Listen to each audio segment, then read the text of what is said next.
ಮೇಲುಕೋಟೆ. ಈ ಹೆಸರು ಕೇಳಿದ ತಕ್ಷಣಕ್ಕೆ ನಂಗೆ ನೆನಪಾಗೋದು ನನ್ನಪ್ಪ. ಅದು 2014 ಮೇ ತಿಂಗಳು 4ನೇ ತಾರೀಕು. ಮೊದಲ ಸಾರಿ ನಾನು ನನ್ನ ಕುಟುಂಬದ ಜೊತೆಗೆ, ಸ್ಪೆಷಲಿ ನನ್ನಪ್ಪನ ಜೊತೆಗೆ ಮೇಲುಕೋಟೆಗೆ ಹೋಗಿದ್ದೆ. ಆಗ ತಾನೇ ಡಿ.ಎಡ್, ಹಿಂದಿಲಿ B.Ed ಮುಗಿಸಿದ ನಾನು ಒಂದು ಗೌರ್ಮೆಂಟ್ ಸ್ಕೂಲ್ನಲ್ಲಿ ಟೀಚರ್ ಆಗಿ ಜಾಬ್ ಮಾಡ್ತಾ ಇದ್ದೆ. ನಂಗೆ ಬಂದಂತಹ ಮೊದಲ ಸಂಬಳದಲ್ಲಿ ನನ್ನ ಕುಟುಂಬದ ಜೊತೆ ಟ್ರಿಪ್ ಹೋಗೋ ಪ್ಲ್ಯಾನ್ ಮಾಡಿದ್ದೆ. ಆವಾಗ ನನ್ನ ತಲೆಯಲ್ಲಿ ಹೊಳೆದಿದ್ದ ಮೊದಲ ಪ್ಲೇಸ್ನೇ ಮೇಲುಕೋಟೆ.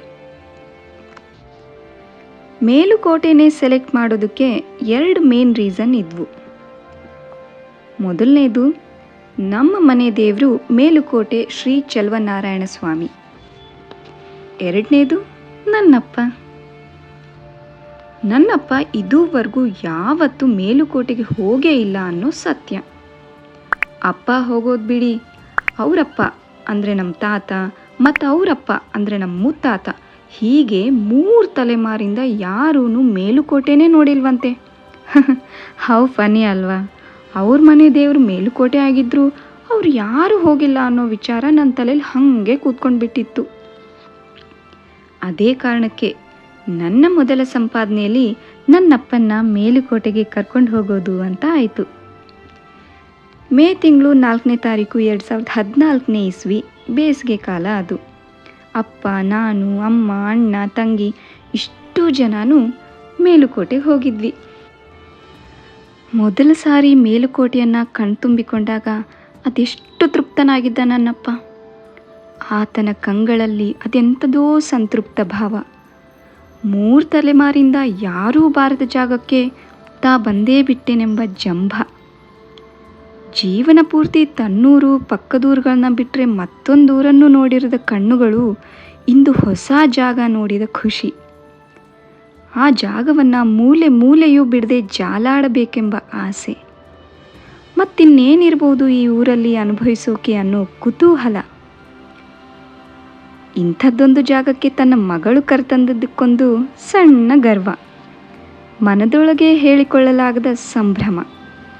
ಚಿಕ್ಕ ಮಕ್ಕಳನ್ನು ಒಮ್ಮೆಲೆ ಜಾತ್ರೆಯ ಮಧ್ಯ ತಂದು ನಿಲ್ಲಿಸಿದಾಗ ಹೇಗೆ ಬೆರಗಿಂದ ಎಲ್ಲವನ್ನೂ ನೋಡುತ್ತವೆಯೋ ಹಾಗೆಯೇ ನನ್ನಪ್ಪ ಕೂಡ ಬೆರಗು ಕಣ್ಣಿಂದ ಎಲ್ಲವನ್ನ ಅನುಭವಿಸಿ ಆನಂದಿಸಿದ್ದ. ಛೇ, ಇರಬೇಕಿತ್ತು ಈಗಿನ ಥರ ಆಗಲೂ ಕೈಯಲ್ಲೊಂದು ಸ್ಮಾರ್ಟ್ಫೋನ್. ಅಪ್ಪನ ಅವೆಲ್ಲ ಇಮೋಷನ್ಸ್ಗಳನ್ನ ಕ್ಯಾಪ್ಚರ್ ಮಾಡಿ ಇಟ್ಕೋತಿದ್ದೆ.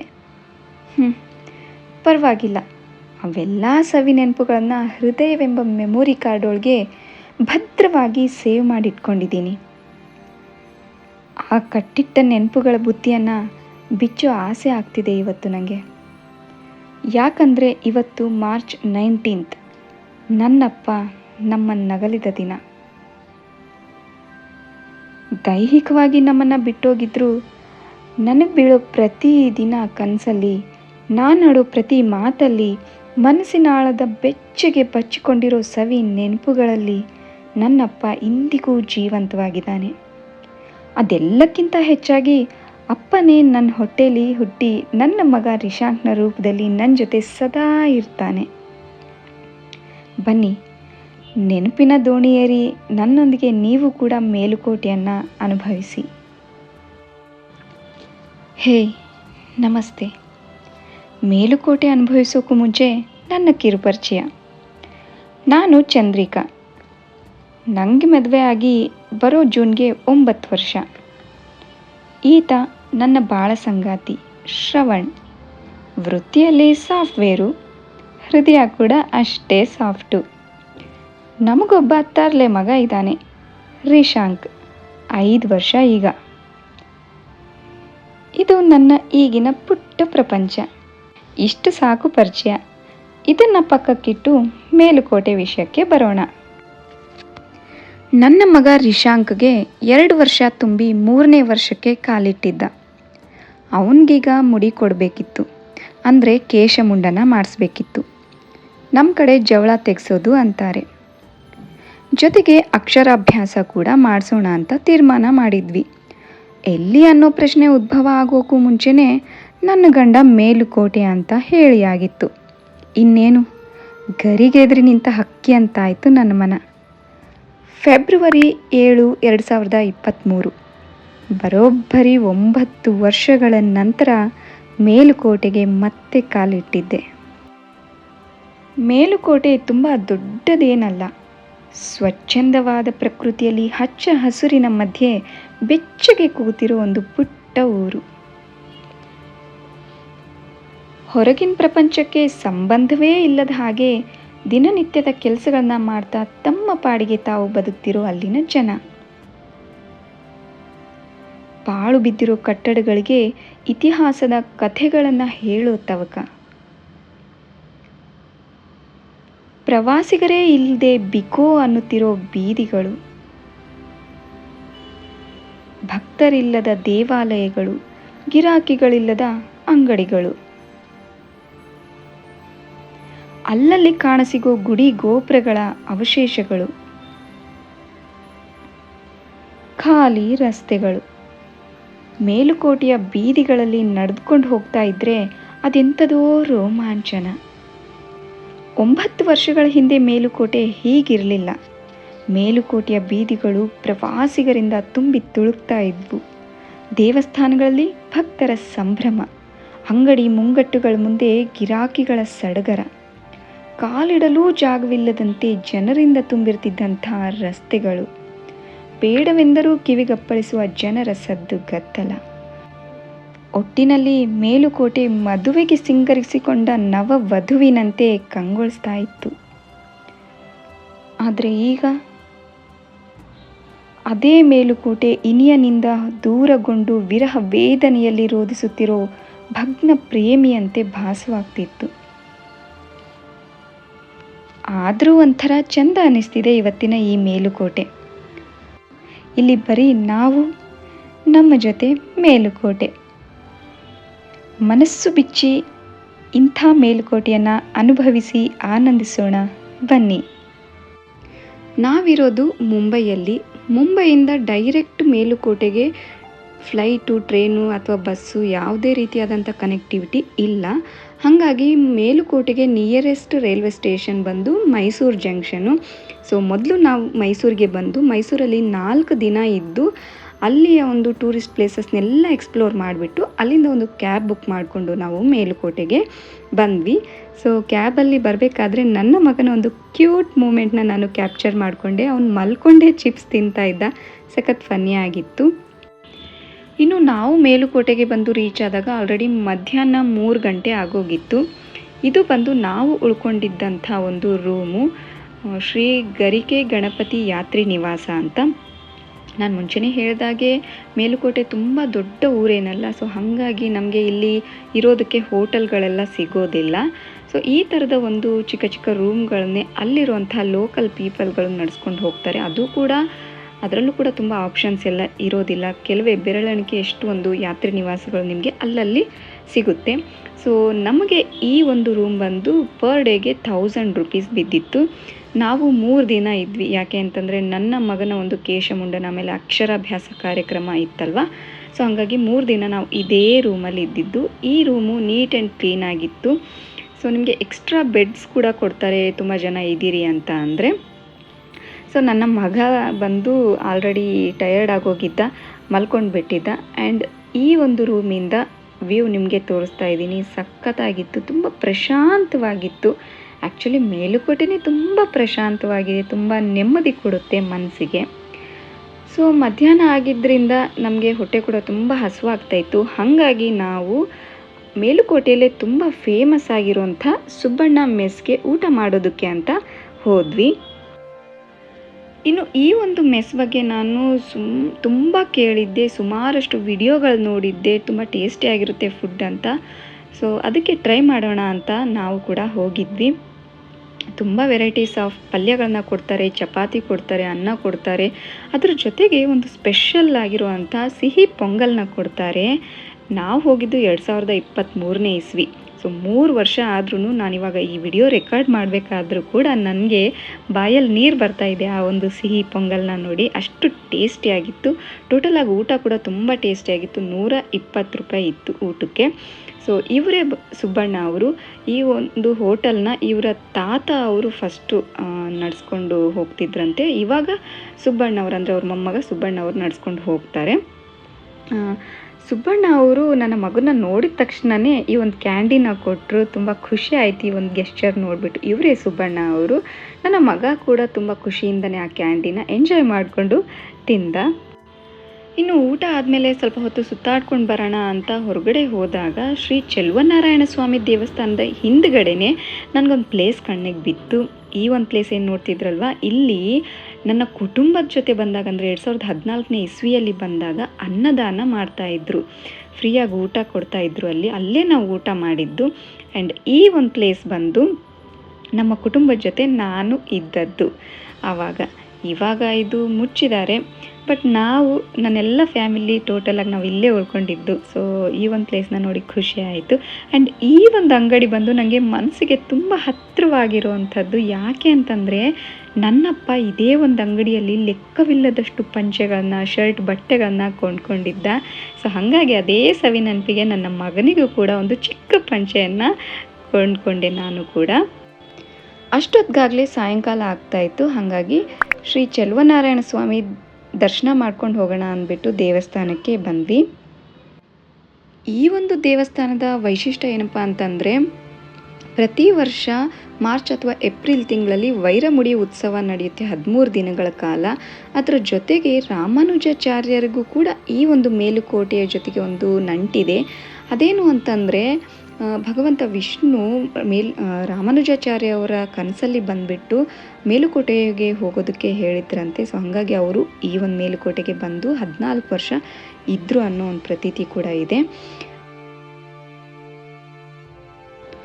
ಇದು ಗರ್ಭಗುಡಿಯಲ್ಲಿರುವಂತಹ ಸ್ವಾಮಿಯ ಮೂರ್ತಿ. ಇನ್ನು ದೇವಸ್ಥಾನದ ಒಳಗಡೆ ಕ್ಯಾಮ್ರಾ ಅಲೋ ಇಲ್ಲ. ಹಾಗಾಗಿ ನಾನು ಗರ್ಭಗುಡಿಯ ಒಳಗಡೆ ಯಾವುದೇ ರೀತಿಯಾದಂಥ ವಿಡಿಯೋ ರೆಕಾರ್ಡ್ ಮಾಡೋದಕ್ಕೆ ಹೋಗಿಲ್ಲ. ಇದು ಬಂದು ದೇವಸ್ಥಾನದ ಪ್ರಾಂಗಣದಲ್ಲಿ ನನ್ನ ಹಸ್ಬೆಂಡು ಧ್ಯಾನ ಮಾಡ್ತೀನಿ ಸ್ವಲ್ಪ ಹೊತ್ತು ಅಂತ ಕೂತ್ಕೊಂಡಾಗ ತೆಗೆದಿರುವಂಥ ಒಂದು ಚಿಕ್ಕ ಕ್ಲಿಪ್ಪು. ಈ ಒಂದು ದೇವಸ್ಥಾನ ತುಂಬ ಪುರಾತನವಾಗಿದೆ. ಇಲ್ಲಿಗೆ ಬಂದರೆ ಖಂಡಿತ ಒಂದು ಡಿಫ್ರೆಂಟ್ ಆಗಿರುವಂಥ ಸ್ಪಿರಿಚುವಲ್ ಎಕ್ಸ್ಪೀರಿಯನ್ಸ್ನ ಮಾಡ್ತೀವಿ. ದೇವಸ್ಥಾನದಲ್ಲೇ ಸುಮಾರು ಹೊತ್ತು ಸಮಯ ಕಳೆದು ಹೊರಗಡೆ ಬರೋಷ್ಟೊತ್ತಿಗೆ ರಾತ್ರಿ ಆಗೋಗಿತ್ತು. ಊಟಕ್ಕೆ ಹೋಗೋಣ ಅಂತ ನೋಡಿದ್ರೆ ಎಲ್ಲ ಹೋಟೆಲ್ಗಳು ಮುಚ್ಚಿದ್ವು. ನೆನ್ಪಿಟ್ಕೊಳ್ಳಿ, ಮೇಲುಕೋಟೆಯಲ್ಲಿ ರಾತ್ರಿ 8 ಗಂಟೆ ಒಳಗಡೆ ಎಲ್ಲನೂ ಕ್ಲೋಸ್ ಆಗುತ್ತೆ. ನಮ್ಮ ಪುಣ್ಯಕ್ಕೆ ಒಂದು ಚಾಟ್ಸ್ ಬಂಡಿ ಕಾಣಿಸ್ತು. ಅಲ್ಲಿ ಮಸಾಲ ವಡ ಮತ್ತು ಆಲೂ ಬೋಂಡನ ತಿಂದ್ಬಿಟ್ಟು ರೂಮ್ಗೆ ಹೋಗಿ ಮಲ್ಕೊಂಡ್ವಿ. ಇನ್ನು ಮಾರನೇ ದಿನ ಬೆಳಿಗ್ಗೆ ಸ್ನಾನ ಮುಗಿಸ್ಕೊಂಡು ಕಲ್ಯಾಣಿ ಹತ್ತಿರಕ್ಕೆ ಬಂದ್ವಿ. ಈ ಒಂದು ಕಲ್ಯಾಣಿ ಅದು ಎಷ್ಟು ಸುಂದರವಾಗಿದೆ ನೀವೇ ನೋಡಿ. ಸೊ ಈ ಒಂದು ಕಲ್ಯಾಣಿ ಹತ್ರನೇ ನಮಗೆ ಈ ಒಂದು ಕ್ಷೌರ ಮಾಡೋರು ಶಾಪ್ ಇದೆ ಅಂತ ಹೇಳಿದ್ರು. ಸೊ ಹಾಗಾಗಿ ಅಲ್ಲಿಗೆ ಬಂದಿದ್ವಿ. ಆ್ಯಂಡ್ ನನ್ನ ಅಣ್ಣ ಕೂಡ ನಮ್ಮೂರಿಂದ ಬಂದಿದ್ದೆ. ಯಾಕೆಂದರೆ ಸೋದರ ಮಾವನ ತೊಡೆ ಮೇಲೇ ಕೂಡಿಸ್ಕೊಂಡು ಈ ಒಂದು ಕಾರ್ಯಕ್ರಮ ಮಾಡ್ತಾರೆ. ಸೊ ನಮ್ಮ ಪದ್ಧತಿಯ ಪ್ರಕಾರ ರಿಶಾಂಕ್ಗೆ ಕೇಶಮುಂಡನ ಮಾಡಿಸಿದ್ದಾಯಿತು. ಅವನು ಕೂಡ ಯಾವುದೇ ರೀತಿಯಾದಂಥ ಡಿಸ್ಟರ್ಬೆನ್ಸ್ ಇಲ್ಲದೆ ಏನು ಅಳದೆ ಸುಮ್ಮನೆ ಕೂತ್ಕೊಂಡು ಸೈಲೆಂಟಾಗಿ ಕೂತ್ಕೊಂಡು ಎಲ್ಲನೂ ಕಟ್ ಮಾಡಿಸ್ಕೊಂಡ. ಅದಾದ ಮೇಲೆ ಮತ್ತೆ ಕಲ್ಯಾಣಿ ಹತ್ತಿರಕ್ಕೆ ಬಂದ್ವಿ. ಅವನು ತುಂಬ ಎಂಜಾಯ್ ಮಾಡ್ತಾ ಇದ್ದ. ಬಟ್ ಅವ್ನಿಗೆ ಗೊತ್ತಿಲ್ಲ, ನೀರಲ್ಲಿ ಇಳಿದ ತಕ್ಷಣವೇ ಅಳೋಕ್ಕೆ ಶುರು ಮಾಡ್ದ. ಯಾಕೆಂದರೆ ಸ್ನಾನ ಮಾಡಿಸ್ಬೇಕಿತ್ತು ಅವನಿಗೆ, ಆಗ್ತಾನೆ ಹೇರೆಲ್ಲ ಕಟ್ ಮಾಡಿದ್ರಲ್ವ. ಸೊ ಹಂಗಾಗಿ ಸ್ನಾನ ಎಲ್ಲ ಆದಮೇಲೆ ಮತ್ತೆ ಅವನು ಬ್ಯಾಕ್ ಟು ನಾರ್ಮಲ್. ಸೊ ಖುಷಿಯಾಗಿ ಮತ್ತೆ ಓಡಾಡ್ಕೊಂಡಿದ್ದ. ಇನ್ನು ಅಕ್ಷರಾಭ್ಯಾಸ ಮತ್ತು ಪೂಜೆ ಎಲ್ಲ ಮಾಡಿಸೋದಿತ್ತಲ್ವ, ಅದಕ್ಕೋಸ್ಕರ ಒಂದು ಪರ್ಫೆಕ್ಟ್ ಜಾಗನ ಹುಡುಕ್ತಾ ಇದ್ವಿ. ಅಷ್ಟರಲ್ಲೇ ನಮಗೆ ಕಲ್ಯಾಣಿಯಲ್ಲೇ ಒಂದು ಖಾಲಿ ಮಂಟಪದ ಮೇಲೆ ಒಂದು ಅದ್ಭುತವಾದ ಲೊಕೇಶನ್ ಕಾಣಿಸ್ತು. ಇದೇ ಆ ಒಂದು ಸ್ಥಳ. ಇಲ್ಲಿಂದ ಯೋಗ ನರಸಿಂಹಸ್ವಾಮಿ ದೇವಸ್ಥಾನ ಕೂಡ ಕಾಣಿಸುತ್ತೆ, ಜೊತೆಗೆ ಕಲ್ಯಾಣಿ ಕಾಣಿಸುತ್ತೆ. ಎಷ್ಟೊಂದು ಚೆನ್ನಾಗಿದೆ ಅಲ್ವಾ. ಸೊ ಈ ಒಂದು ಪ್ಲೇಸಲ್ಲೇ ಈ ಒಂದು ಪೂಜೆನ ಮಾಡೋದು ಅಂತ ಡಿಸೈಡ್ ಆಯಿತು. ಆ್ಯಂಡ್ ಪೂಜೆ ಮಾಡೋದಕ್ಕೆ ಅಂತ ಬೆಂಗಳೂರಿಂದ ನನ್ನ ತಮ್ಮ ಬಂದಿದ್ದ, ನನ್ನ ಚಿಕ್ಕಮ್ಮನ ಮಗ ಅವನು. ಸೊ ಅವನೇ ಈ ಒಂದು ಪೂಜೆನ ಕೂಡ ಮಾಡಿದ. ಮಧುರ್ ದೇವರಸ್ತು ನಃ ಪಿತಾಂ ಮಧುವಾನ್ ವನಸ್ಪತಿರ್ಮಧುಮಾಗಂ ಸೂರ್ಯಃ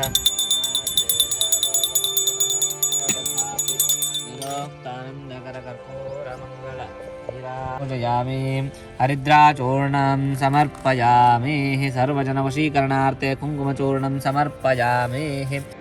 ಈ ಒಂದು ಸುಂದರವಾದ ಕಲ್ಯಾಣಿಯಲ್ಲಿ ದೇವಸ್ಥಾನಗಳ ಮಧ್ಯೆ ಪ್ರಶಾಂತವಾದ ವಾತಾವರಣದಲ್ಲಿ ಈ ಮಂತ್ರ ಘೋಷಗಳನ್ನ ಕೇಳೋದಿದೆಯಲ್ಲ, ಮೈ ರೋಮಾಂಚನ ಆಗ್ತಾ ಇತ್ತು.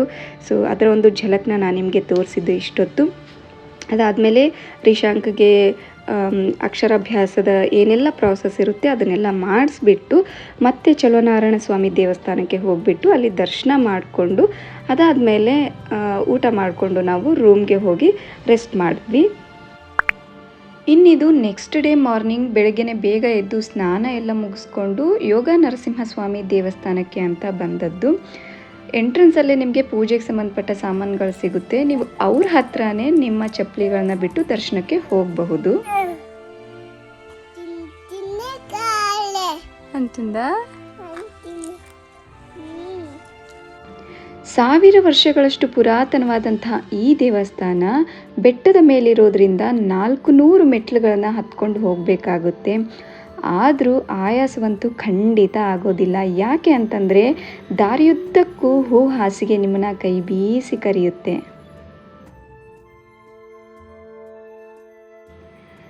ಜೊತೆಗೆ ರಮಣೀಯ ದೃಶ್ಯಗಳನ್ನು ಅನುಭವಿಸ್ತಾ ನೀವು ಬೆಟ್ಟವನ್ನು ತಲುಪ್ತೀರಾ. ತಲುಪಿದ ಮೇಲೆ ಆ ಒಂದು ತೃಪ್ತಿ ಇದೆಯಲ್ವಾ, ಆ ಒಂದು ರೋಮಾಂಚನ ಆನಂದ ಇದೆಯಲ್ವಾ, ಅದನ್ನು ಪದಗಳಲ್ಲಿ ಹೇಳೋದಕ್ಕೆ ಸಾಧ್ಯವೇ ಇಲ್ಲ. ಬಿಸಿಲಿನ ಬೇಗೆಗೆ ತತ್ತರಿಸಿ ಹೋದಂಥ ಒಂದು ಮಂಗ ನಮ್ಮ ಕೈಯಲ್ಲಿರುವಂಥ ಬಾಟಲಿಯನ್ನು ಕಿತ್ಕೊಂಡು ಹೋಗಿ ನೀರನ್ನು ಕುಡಿಯೋ ಒಂದು ದೃಶ್ಯ ನೋಡಿದರೆ ನಿಜವಾಗ್ಲೂ ಮನ ಕಲಕುವಂತಿತ್ತು. ಆ್ಯಂಡ್ ನೀವು ಮೇಲುಕೋಟೆಗೆ ಬಂದಾಗ ನಿಜವಾಗ್ಲೂ ಕೇರ್ಫುಲ್ ಆಗಿರಬೇಕಾಗುತ್ತೆ ಈ ಒಂದು ತುಂಟ ಮಂಗಗಳಿಂದ. ಯಾಕೆ ಅಂತಂದರೆ ನಮ್ಮ ಜೊತೆ ಬಂದಂಥ ಅದೆಷ್ಟೋ ಭಕ್ತರ ಕೈಯಲ್ಲಿರುವಂಥ ವಸ್ತುಗಳನ್ನ ಕಿತ್ಕೊಂಡು ಹೋಗಿ ತಿಂತಾಯಿದ್ವು. ಇನ್ನೊಂದು ಫನ್ನಿ ಇನ್ಸಿಡೆಂಟ್ ಏನಾಯಿತು ಅಂದರೆ, ನಮ್ಮ ಚಪ್ಪಲಿಗಳನ್ನ ನಾವು ಕೆಳಗಡೆನೇ ಬಿಟ್ಟು ಬಂದಿದ್ವಿ ಅಲ್ವಾ. ರಿಶಾಂಕ್ ಶೂನ ಬಿಡೋಕೆ ಹೋದಾಗ ಅವ್ರು ಹೇಳಿದ್ರು, ಇಲ್ಲ ಚಿಕ್ಕ ಮಗು ಅಲ್ವಾ, ಹಾಕ್ಕೊಂಡು ಹೋಗಿ, ಬಿಸಿಲು ಜಾಸ್ತಿ ಆಗುತ್ತೆ, ನಡೆದಾಡೋದು ಕಷ್ಟ ಆಗುತ್ತೆ ಅಂತ. ಇಲ್ಲಿ ನೋಡಿದ್ರೆ ಒಂದು ಮಂಗ ನಮ್ಮ ರಿಶಾಂಕ್ ಶೂನ ಕಿತ್ಕೊಂಡು ಹೋಗೇ ಬಿಡ್ತು. ನಮಗೆ ಭಯ. ಆಮೇಲೆ ಅದು ಇದು ತಿನ್ನೋದು ಕೊಟ್ಟು ಏನೇನೋ ಹರಸಾಹಸ ಮಾಡಿದ ಮೇಲೆ ಅದು ರಿಶಾಂಕ್ ಶೂನ ಕೆಳಗಡೆ ಬಿಸಾಕ್ತು. ಇದು ಯೋಗ ನರಸಿಂಹಸ್ವಾಮಿಯ ಮುಖ್ಯ ದೇವಸ್ಥಾನ. ಒಳಗಡೆ ಕ್ಯಾಮ್ರಾ ಅಲೋ ಇಲ್ಲ. ಗರ್ಭಗುಡಿಯ ಒಳಗಡೆ ನಮಗೆ ವಿಷ್ಣು ಯೋಗ ಮಾಡುವ ಭಂಗಿಯಲ್ಲಿ ದರ್ಶನವನ್ನು ನೀಡ್ತಾರೆ.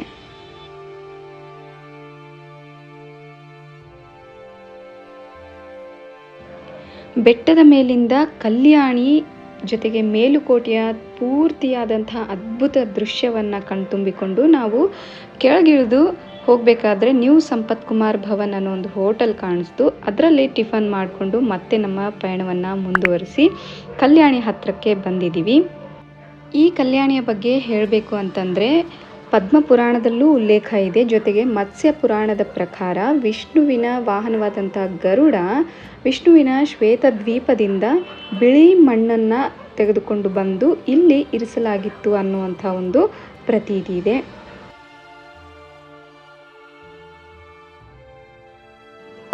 ಕಲ್ಯಾಣಿಯನ್ನು ನೋಡಿಕೊಂಡು ನಾವೀಗ ಬಂದಿರುವಂಥದ್ದು ಫೇಮಸ್ ಆಗಿರುವಂಥ ರಾಯಗೋಪುರ. ಇದು ಸುಮಾರಷ್ಟು ಸಿನಿಮಾಗಳಲ್ಲಿ ಹಾಡುಗಳಲ್ಲಿ ನೀವು ನೋಡೇ ಇರ್ತೀರ. ಇದು ಏನು ಅಂದರೆ ವಿಜಯನಗರ ಕಾಲದ ಒಂದು ಅಪೂರ್ಣವಾದಂತಹ ಗೋಪುರವಾಗಿದೆ. ನಾವು ಹೋದಾಗ ಇಲ್ಲಿ ಭರತನಾಟ್ಯ ಕಲಾವಿದರದ್ದು ಒಂದು ಫೋಟೋಶೂಟ್ ನಡೀತಾ ಇತ್ತು.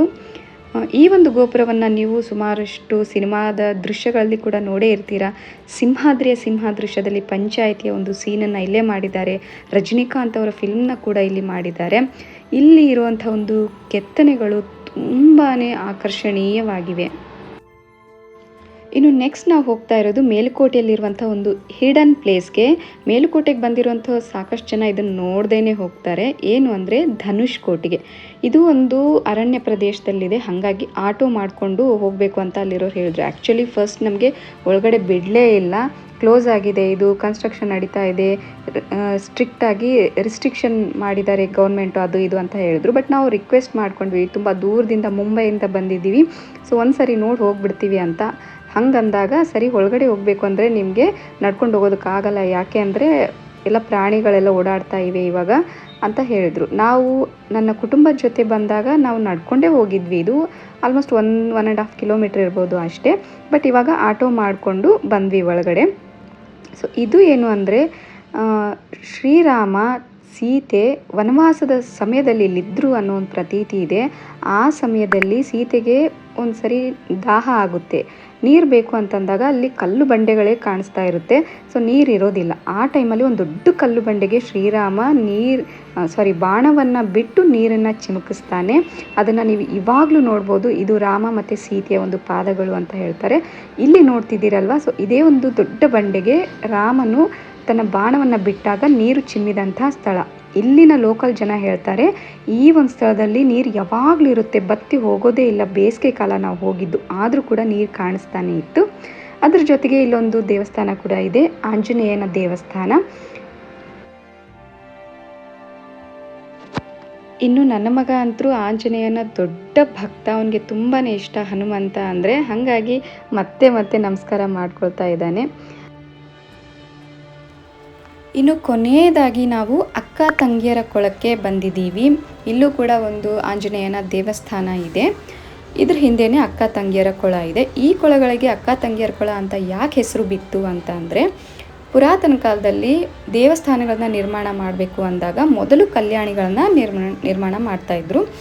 ಆ ಸಮಯದಲ್ಲಿ ಊರಲ್ಲಿರೋ ಜನರಿಂದ ನೀರನ್ನು ಪಡ್ಕೊಂಡು ಕಲ್ಯಾಣಿ ನಿರ್ಮಿಸ್ತಾ ಇದ್ರು.